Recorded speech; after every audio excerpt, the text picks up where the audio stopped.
Dhaka engineering workshop Pathantula ওই জায়গায় আমরা গিয়েছিলাম সকালে আমার পরিষদের নেতৃবৃন্দকে নিয়ে গিয়ে দেখলাম দুঃখজনক বিষয় একটি গ্যারেজে আমাদের মদিনা মার্কেট শ্রমিক বাজার বিভিন্ন স্ট্যান্ডের উন্নত মানের যে গাড়িগুলো রয়েছে এসআই ভালো নোয়া এক্স নোয়া টুবা একটা পুলিশের গাড়িও 7-8টা গাড়ি জ্বলে পুড়ে ছাই হয়ে গেছে।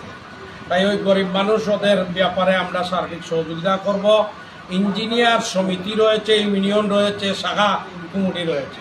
ইঞ্জিনিয়ার সমিতি যে সিদ্ধান্ত নিব তাদের গ্যারেজের ব্যাপারে সিলেট জেলা বাস মিনিবাস কোচ মাইক্রোবাস সমিতি ইউনিয়ন তথা সিলেট জেলার ঐক্য পরিষদ সিলেট বিভাগ এই গাড়ি ফুলা বা গত 2 দিন আগে একটি অ্যাম্বুলেন্সও খুলেছে সরকারি, যদিও সরকারি অ্যাম্বুলেন্স সরকারি যত মাল বা বিল্ডিং রয়েছে সেইগুলা জনগণের টাকা দিয়ে করা হয়েছে।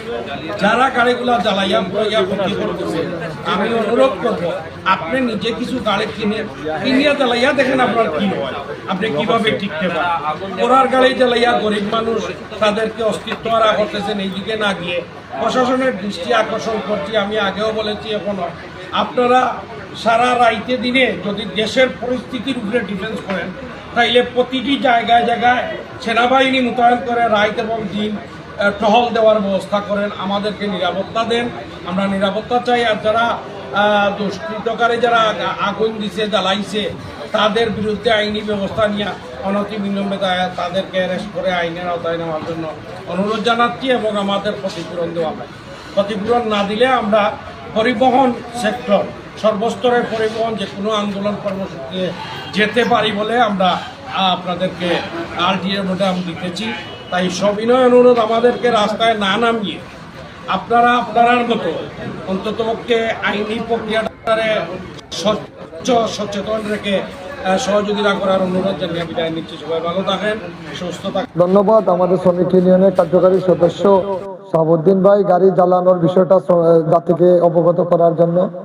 আপনারা জানেন গতকালকে রাত প্রায় 2টার সময় আমাদের পাঠানটুলা ঢাকা ইঞ্জিনিয়ারিং ওয়ার্কশপে আমাদের শ্রমিকদের মালিকদের প্রায় 8টি গাড়ি মাইক্রোবাস নতুন গাড়ি জ্বলে। সেই জ্বলার পিছনে কার হাত, কারা জ্বালিয়েছে আমরা প্রশাসনের প্রতি দূর দাবি জানাচ্ছি, ওনারা যেন তদন্ত করে সেটি বার করেন। আর আমাদের ক্ষতিপূরণ দিতে হবে, নতুবা আপনারা জানেন শ্রমিক ইউনিয়নের সভাপতির নির্দেশে আমরা সব শ্রমিককে হয়ে আমরা যে কোনো আন্দোলনে যেতে বাধ্য হব। আগামীতে যাতে এই ধরনের জ্বালাও পোড়াও না হয় আমাদের স্থানীয় প্রশাসন যারা আছেন, পুলিশ কমিশনার, ডিআইজি, ডিসি সাহেব সহ সকলেই বিষয়ে আপনারা একটু গুরুত্ব সহকারে দেখার জন্য